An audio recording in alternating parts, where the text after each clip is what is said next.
Hello বন্ধুরা, কেমন আছো তোমরা সবাই? আশা করছি সবাই খুব ভালো আছো, সুস্থ আছো। আমার নতুন একটি ব্লগে তোমাদের সব্বাইকে জানাই অনেক স্বাগত, অনেক ভালোবাসা। আজ অনেক কটা দিন বাদে তোমাদের সঙ্গে ভিডিও শেয়ার করছি। ছোট বাচ্চা ঘরে থাকলে বাহানার আর শেষ হয় না, তাই না? তোমরা হয়তো এটাই ভাবছো। না গো, আমার ছেলের শরীরটা কটা দিন ধরে এতটাই খারাপ, চেয়েও আমি কোনো কাজে মন বসাতে পারছিলাম না। যত দিন যাচ্ছে অনেক দিন কটা ধরেই বুঝতে পারছিলাম ছেলে আমার শুকিয়ে যাচ্ছে, কেন জানি না। মনার জন্মদিনের আগের দিন তোমাদের হয়তো আমি ভিডিওতে বলেছিলাম, তোমরা খেয়াল করেছো নাকি জানি না, ছেলেকে ঝাড়াতে নিয়ে গেছিলাম। ছেলের অনেক কটা দিন ধরেই দেখছি ছেলে না শুকিয়ে যাচ্ছে, এমনকি এই সময়টা তো বারের সময়। ছেলের ওজন আমার অনেকটা কমে গেছে। কিসের জন্য কিছুতেই, ষাট বাবা ষাট, ষাট ষাট, শুনতেই পাচ্ছ খুব কাশি হয়েছে, ঠান্ডা লেগেছে, বুঝতেই পারছো যা ঠান্ডা পড়েছে। তারপরে ছেলেটার দিন দিন ওজন কেমন কমে যাচ্ছে এটা বুঝতেই পারছি না। দেখো, এখন তো বাচ্চাদের বারের সময়, এই সময়টা যদি ওজন কমতে থাকে সেটা কিন্তু মা বাবার জন্য খুব একটা চিন্তার বিষয়। তারপরেও কাশি, ঠান্ডা, এমনকি শুধু বমি, এমনভাবে ছেলে বমি করছে যে তোমাদেরকে বলে বোঝাতে পারবো না। দিনে যদি 10 বার খাওয়াই তো 10 বারই ও বমি করছে। তারপরে মেয়ের জন্মদিন করে ওকে তো ডাক্তার দেখানো হয়নি, মেয়ের জন্মদিন কাটলো, পরের দিনটাও কাটলো, তোমাদের সঙ্গে কোনো ভিডিও শেয়ার করতে পারিনি। পরের দিনটা দিদিরা ছিল। তার পরের দিন আমি ওকে ডাক্তারের কাছে নিয়ে গেছিলাম। তো ডাক্তার যেইভাবে বলেছিল ওকে একটু টেক কেয়ার করতে, কারণ প্রচুর ঠান্ডা লেগে গেছে ওর, ঠান্ডার জন্য আর আমারও একটু কম জল ঘাটতে বলেছিল, যেহেতু মাঝে মাঝে ও ব্রেস্ট ফিডিং করে। সেটা আমি বলেছি ডাক্তারবাবুকে, বলেছি যে একটু জল থেকে একটু সাবধানে থাকতে। তো দেখো, সংসারের কাজ তো করতেই হবে, আর সত্যি কথা বলতে ভিডিও করতে গেলে সেই জায়গাটায় আমার অনেকটা সময় লেগে যায়। সব কাজেই, শুধু আমি বলে না, যারা ব্লগ ভিডিও করে তাদের কিন্তু সত্যি অনেকটা কাজ করতে সময় লেগে যায়। সেই কারণে ভাবলাম না, আগে আমার সন্তান, তো তারপরে সব কিছু থাক, কটা দিন ভিডিও বন্ধ। সেই মনার জন্মদিনের ভিডিও দেওয়ার পর থেকে তো আর কাজই করতে পারিনি। এক গামলা জামাকাপড় ছিল, সেই আজকে যে প্রায় 2-3টে দিন ধরে জামাকাপড় জমা, সেই মনার জন্মদিনের দিন থেকে জামাকাপড় জমা। সকালবেলা আজকে দেখলাম ছেলেটা একটু ভালো আছে, 2 দিন ধরে একটু ভালো আছে, তবু আমি একটু মানে গ্যাপ নিয়েই নিয়েছি, যা ভাবলাম ঠিক আছে চলো তারপরে আবার ভিডিও করা যাবে। তো আজকে সব জামাকাপড় কাচতে নিয়েছি, মোটামুটি টুকিটাকি যা জামাকাপড় ছিল গরম জল করে জামাকাপড়গুলোকে ভিজিয়ে সকাল সকাল কেচে ধুয়ে মেলে দিয়ে এসেছি। বাইরের দিকের যা কাজ থাকে আমার, সেটা হচ্ছে ঠাকুরের বাসন ধোয়া, জামাকাপড় কাচা, বাবানের কাঁথা কাপড় ধোয়া, সব কিছু কিন্তু করে তারপরে আমি নাইটিটা চেঞ্জ করে নিলাম। কারণ এখন হচ্ছে শীতকাল, আর একটুখানি নাইটি ভেজা থাকলেই কিন্তু প্রচুর ঠান্ডা লাগে। আর আমাকে যে দিনে কতবার নাইটি চেঞ্জ করতে হয় তোমাদেরকে বলে বোঝাতে পারবো না। কারণ বাবান এত বমি করতো, খাওয়াতে বসলেই ওকে এত বমি করতো, সেই কারণে কিন্তু বারবার মানে নাইটি চেঞ্জ করতে হতো। আর এই বছরটা যেন ঠান্ডা যাওয়ার নামই নিচ্ছে না। এত ঠান্ডা পড়েছে যে ঠান্ডার জন্য হাত পা কিছুই চলছে না। ঘরে তো নামিয়ে নিয়েছি জুতো, সারাদিন জুতো পরেই ঘরের মধ্যে কাজ করছি। কিন্তু আমার আবার সবথেকে বড় প্রবলেম কী জানো, আমি গায়ে কোনো চাদর, সোয়েটার এগুলো লাগিয়ে কাজ করতেই পারি না। দেখো, একটা চাদর গায়ে নিয়ে নিয়েছিলাম, কারণ কাচা ধোয়া করে এসে না এত ঠান্ডা লাগছিল। গরম গরম 1 কাপ চা খেলাম। সকালবেলা একবার চা খেয়েছি, কিন্তু বিস্কুট দিয়ে খাওয়া হয়নি। তারপরে আবার একটু চা করলাম, তোমাদের দাদাভাই একটু গেছে, কাজে যায়নি, চলে আসবে, তো একটু বেরিয়েছে, তো ও সকালবেলা ও চাটা করেছিল। তারপরে আবার আমি একটু কেচে ধুয়ে এসে দেখি এত ঠান্ডা লাগছে, তারপরে 1 কাপ আবার চা খেলাম। ছেলে কিন্তু এখনও ঘুমাচ্ছে, ছেলে ওঠেনি। তো ভাবলাম যে ছেলে ওঠার আগে আমি এই দিকগুলো গুছিয়ে টুছিয়ে নিই।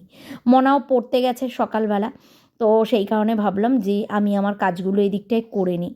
তো এদিকে সোফার বালিশটা সকালবেলা রোদ্দুরে দিইনি, কারণ সেরকম একটা রোদ ওঠেও নি। তো ভাবলাম না, গুছিয়ে রেখে দিই, একেবারে সোফাটাকে পুরো গুছিয়ে দিয়েছি। আর এদিকে নিচে যা পাতা হয় সেগুলোকেও তুলে দিয়েছি।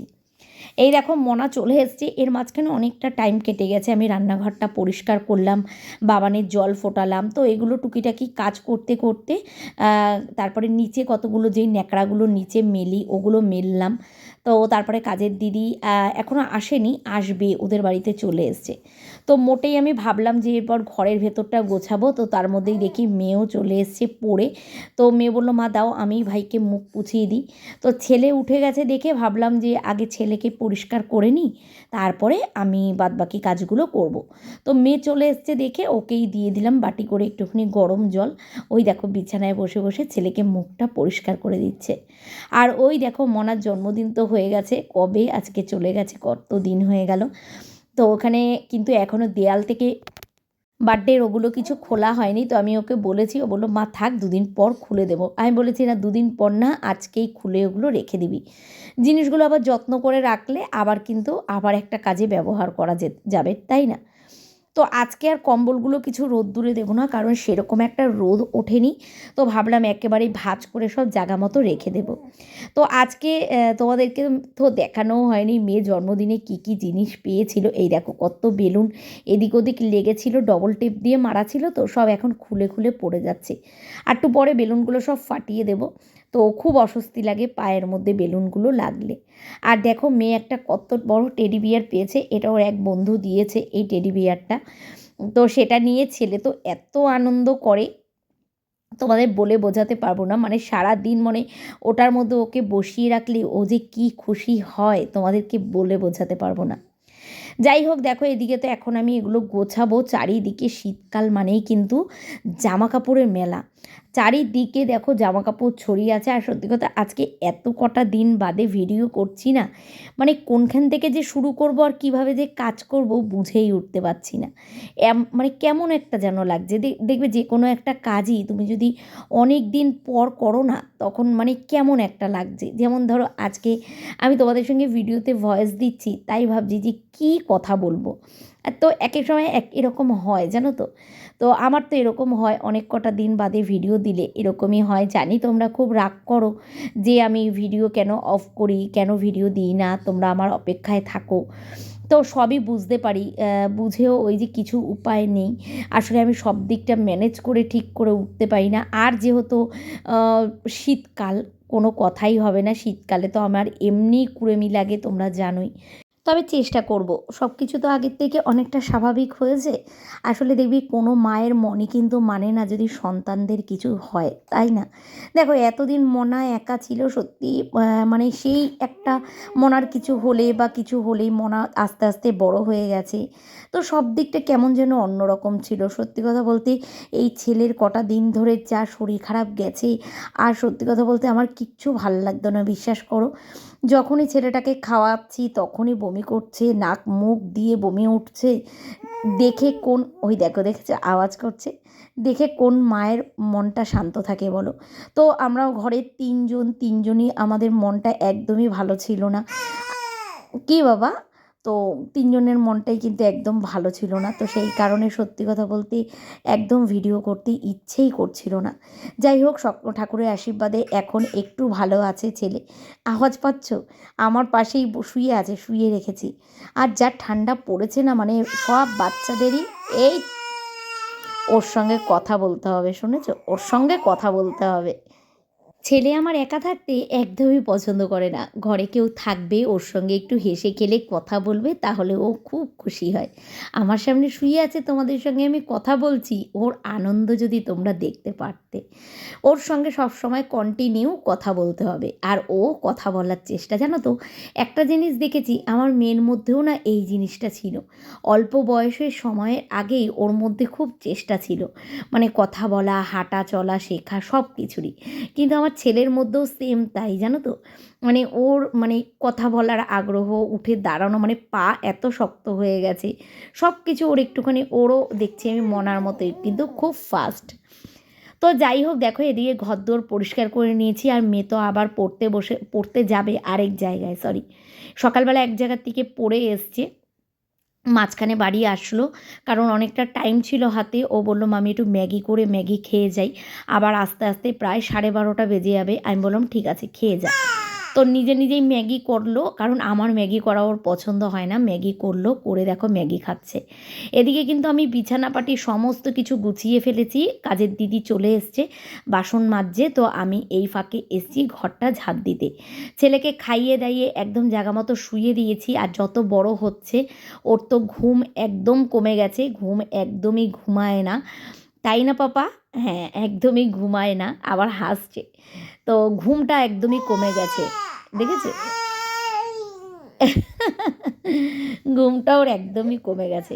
দুপুরবেলায় ১ ঘন্টাও ঠিক করে ঘুমায় না, তো সকালবেলাও তাই। আগে সকালবেলা তো ঘুমিয়ে পড়তো, এখন কিন্তু ঘুমাতে চায় না। তো যাই হোক, বড় হওয়ার সাথে সাথে অনেক কিছুই চেঞ্জ হয়ে যাবে। মানে ছোট্টবেলাতে একদমই ঘুমাতো, শুধু ঘুমাতো, আর এখন ঘুমটা কমে গেছে একদম। তো এদিকে দেখো সবগুলো যতগুলো নিচে বেলুন পড়া ছিল সব আমি বেলুনগুলো ফাটিয়ে দিলাম, দিয়ে এখন ঘরটা ভালো করে ঝাঁট দিয়ে নেব। দিয়ে মোটামুটি আমার এদিককার সব কাজই হয়ে গেছে। এরপরে মনাও বেরিয়ে যাবে, দিদিও কাজ করে চলে যাবে, তারপরে দেখছি কি কাজ করা যায়, কারণ কাজের তো আর মেন কথা শেষ নেই।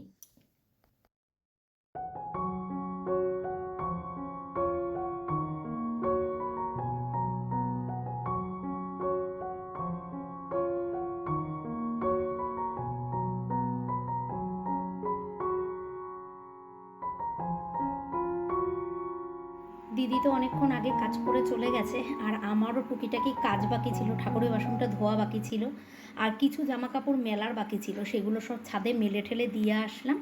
আর মেয়ে পড়তে গেছিলো, মেয়ে এইমাত্র আসলো। তো এসে বলল যে মা আমি খেয়ে দিয়ে কলেজ স্ট্রিট যাবো, দিদির সঙ্গে যাবে ও গুলুর বই কিনতে। তো সেই কারণে এখানে আমি রান্না বসিয়ে দিয়েছি। রান্না বলতে কালকের ভাত আছে, আর এখানে আমি ডিম সেদ্ধ বসিয়েছি, ডিমের কারি হবে, একটু ঝাল ঝাল শাক ভাজা, মাছের তেল ভাজা, দেখো ঠান্ডায় কীরকম জমে গেছে, মাছের তেল ভাজা। আর হয়েছিল ফুলকপি দিয়ে আলু দিয়ে রুই মাছের ঝোল, কিন্তু অবশিষ্ট আলু ঝোল কিছুই নেই, শুধু মাছগুলো পড়ে আছে। এটাকে এখন মশলা দিয়ে একটু ঠিকঠাক করব মাছটাকে, ঠিক আছে? এই করব। আর ভাত করব না, কারণ কালকের অনেক ভাত রয়েছে, ওই বড় হাঁড়ির মধ্যে ভাত করা হয়েছিল, ভাত রয়েছে, ভাতটা গরম করব। আর এখন আমি সকালে খাবো অল্প একটু পায়েস আছে এখানে, পায়েসটাকে খাবো। আর এত ঠান্ডা পড়েছে তোমাদেরকে কি বলবো, এত ঠান্ডা পড়েছে। আজকে তো ছেলেকে স্নান করাবোই না, আমি ওদিকে দরজা দিয়ে যদি বাইরের দিকে কাজ করি তাহলে শুনতে পাবো না, সেই কারণে পর্দাটা দিয়ে রেখেছিলাম। এখন ঘরে এসছি, ঘরে এসে পর্দাটাও দেওয়া রয়েছে, আর এদিকে দরজাটাকেও দিয়ে দিয়েছি, এরপরে জানলার পর্দাও দিয়ে দেবো। ও ঘুমাচ্ছে, আসলে রাত্রিবেলাও ঠিকঠাক করে ঘুমাতে পারেনি তো ঠান্ডার জন্য। আমাদের ঘরে এত ঠান্ডা লাগে না, আমাদের ঘরেই থাকতে পারছি না। মেয়ে স্নান করবে বলে জল বসিয়েছি, এদিকে মেয়ের জন্য তো গরম জল বসিয়েছি। তোমাদের সঙ্গে কথা বলতে বলতে আবার জয়ীর সঙ্গে কথা বললাম। বসবো এখন মাছ কাটতে। এই দেখো, সেই আগের দিন গঙ্গার মোরলার মাছ নিয়ে এসেছিলাম না বাজার থেকে, ওটাও ফ্রিজে রয়েছে। আর আজকে 500 আমি মাছ নিলাম 30 টাকা দিয়ে, গঙ্গার মোরলা। তো ভাবলাম আজকে যখন সেরকম রান্নার চাপ নেই, এই মাছটাকে কেটে ধুয়ে রেখে দিই, আর ফ্রিজে যেই মাছটা আছে ওটাও বার করে কেটে ধুয়ে রাখি, কারণ আজকে তো ছেলেকে স্নান করাবো না। কালকে ছেলেকে স্নান করিয়েছিলাম, আর মেয়ের জন্মদিনের দিন ছেলেকে স্নান করাইনি, কিছু করাইনি। তো ভাবছি এখন 2 দিন 3 দিন বাদে বাদেই ওকে স্নান করাবো। কেন বলো তো, যা ঠান্ডা পড়েছে, ঠান্ডায় আর ঘরে থাকা যাচ্ছে না। তো চলো একটুখানি গুছিয়ে নিয়ে রান্নাটা রেডি করি, আবার মেয়ে বেরিয়ে যাবে 1:30টার মধ্যে। তো এখন স্নান করে পুজোটা দিয়ে ও চলে যাবে, ঠিক আছে? চলো আমি এই দিকটা করে এসে তারপরে আবার কথা হচ্ছে। তোমাদের আজকে দেখাবো মেয়ে জন্মদিনের দিন কী কী গিফট পেয়েছে, ঠিক আছে? চলো আমি কাজ টাজ করে আসবো, তারপর তোমাদের দেখাবো। একটা বুদ্ধি দেখবে, এই দেখো, দোলনার থেকে যে খেলনাটা নামানো হয়েছে, কোনো মতেই তো আমাদের ঘরে ঝোলানোর মতো জায়গা নেই। তোমাদের দাদাভাইয়ের বুদ্ধি দেখো, সত্যি আমার মাথাতেও এইটা আসেনি। আমার যে ট্রাইপডটা ছিল, তো সেই ট্রাইপডটা এইভাবে দাঁড় করিয়ে, তো চারিদিকটা দেখো মানে টাইট করে দিয়েছি, মানে যাতে এইদিক ওদিক নড়াচড়া না করে। আর এই জায়গাটায় না একটা হুক মতো ছিল। তো তোমাদের দাদাভাই একদিন বারান্দায় বসে বসে ভাবছে যে এইটা কোথায় ঝোলানো যায়, তখন ও মানে আমাকে এই বুদ্ধিটা করে দিয়েছে। তারপরে দেখলাম হ্যাঁ সত্যিই তো, ছেলে কিন্তু ভীষণ খুশি হয়। দেখো রান্না করতে করতে জেগে তো গেল, আবার কোলে নিলাম, কোলের মধ্যে ঘুমিয়ে পড়লো। আবার যেই এসে শোয়ালাম, এতক্ষণ কোলে ছিল ঘুমাচ্ছিল, যেই শোয়ালাম এই দেখো বড় বড় চোখ করে তাকিয়ে গেছে। আর আজকে দিদি টিপ পরিয়েছে, দেখো মেয়ে সাজিয়েছে, একটা বড় টিপ পরেছে, একটা ছোট টিপ। এইটা ওকে চালিয়ে দিয়ে ঝুলিয়ে দিয়ে এখন আমি খেতে বসবো। ওদিকে মেয়েকে খেতে দিয়ে দিয়েছি, অনেকটা বেলা হয়ে গেছে। মেয়েকে খেতে দিয়ে দিয়েছি, আমার ভাতটা সবে বেড়েছি যে খেতে বসবো, তার মধ্যেই এই যে বাবু উঠে গেছেন। উঠে যখন গেছে ওকেও খাওয়াবো। এই দেখো হাত খাওয়াতে ব্যস্ত। এই বাবাই, এই যে দুষ্টু, এই তো পাপা, এই যে পাপা কই পাপা, হাত নিয়ে যে কি করবে দিশা করতে পারে না। ওকেও খাওয়াবো, আমি একটুখানি খেয়ে নিই, তারপরে ওকেও খাওয়াবো। দেখো এইটা লাগিয়ে দিয়েছি, এটা এখনই বাজিয়ে দেবো, এতে কোনো ধ্যান নেই। এই যে বাবা, দেখেছো?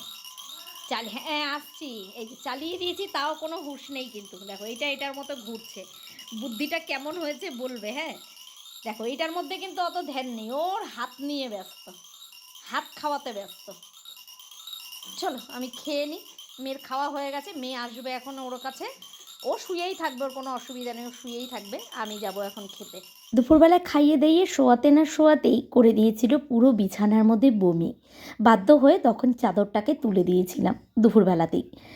তারপরে মেয়ে বলল, মা যখন চাদর পাল্টাচ্ছই তাহলে দেয়ালেরগুলো একেবারে খুলে রাখবো। তাই আমি বললাম খুলে দে, সব পরিষ্কার করে ফেলেছে। আর তারপরে দুজনে মিলে মেয়ে আসার পর মেয়ে খেয়ে বেরিয়ে গেল। তারপরেও কিন্তু ও এসে আবার খাবে বলেছে, অল্প একটু খেয়ে চলে গেছিলো। তো আমিও খেয়ে নিলাম, রান্না তো বেশি কিছু করিনি, তোমাদেরকে বললামই। তো এই কটা দিন আমি এইভাবেই চালিয়েছিলাম, একদিন রান্না করে দুদিন ধরে খেয়েছি, প্লাস রাত্রিবেলায় করে রান্না করে রাখতাম, কারণ ছেলেটার শরীরটা খারাপ ছিল, কোল থেকেই নামছিল না। তো তারপরে দেখো সমস্ত কাজ টাজ সেরে এই কটা জামাকাপড় দেখলাম ভেজা রয়েছে, সব কিছু শোকায়নি। আর আমিও বারান্দা দিয়ে এইভাবে সব মেলে দিলাম, কারণ ঘরের ভেতরে মেললে না ঠান্ডা লাগে। এরপরে জামাকাপড়গুলো গোছাবো, সন্ধে ধরাবো, ব্যাস আর কি, রাত্রিবেলা রান্না বান্না সব করাই আছে। এখন আর একটু আরাম করা ছাড়া কিন্তু আর কোনো কাজ নেই। আমাদের খাওয়া দাওয়া সমস্ত কিছু কমপ্লিট। বাজে এখন কটারে মনে, 12টা, 12টা 10 বাজে। আর ছেলের চোখটা একবার দেখবে, দেখো কোনো ঘুম আছে, কোনো ঘুম নেই। ওকে একদম ওর রাত্রিবেলার পোশাক পরিয়ে দিয়েছি, প্যান্ট মোজা, ফুল প্যান্ট মোজা, হাগিস সব চেঞ্জ করানো হয়ে গেছে। দেখো কম্বল গায়ে দেওয়া ছিল সব লাথি মেরে ফেলে দিয়েছে। আর এই একটা রুমাল নিয়ে এখন ওনার চলছে খেলা। এ চলতে থাকবে, রুমাল সরিয়ে দেব, এইটা নিয়ে নেব, নিয়ে নেব এইটা। একটা রুমাল পেলে আর কোনো কথা নেই, রুমাল কিংবা ন্যাকড়া যা হোক একটা দিয়ে দাও, ব্যাস ওকে আর কে দেখে।